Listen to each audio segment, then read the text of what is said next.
Oui, c'est un élément nouveau, inédit. On vous retrouve sur place à Londres. Arnaud Comte, bonsoir. Est-ce que cette prise de Bonsoir. position des travaillistes peut conduire à un second référendum?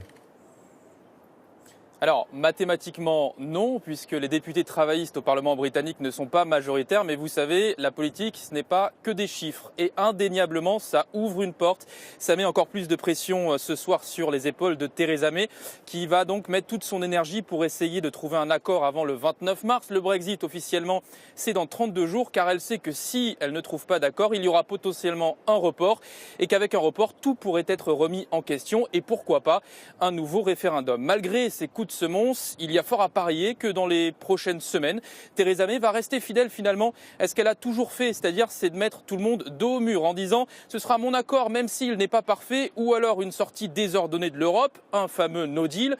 Le problème, c'est que ce discours, il passe de moins en moins auprès de ces députés qui n'acceptent pas ce qu'ils considèrent être un chantage, et il y a même certains de ces ministres qui ne veulent plus que l'avenir du Royaume-Uni se joue à pile ou face. Selon la presse britannique, certains auraient mis leur démission dans la balance pour pousser Theresa May à reporter le Brexit, avec tout ce que cela pourrait donc impliquer.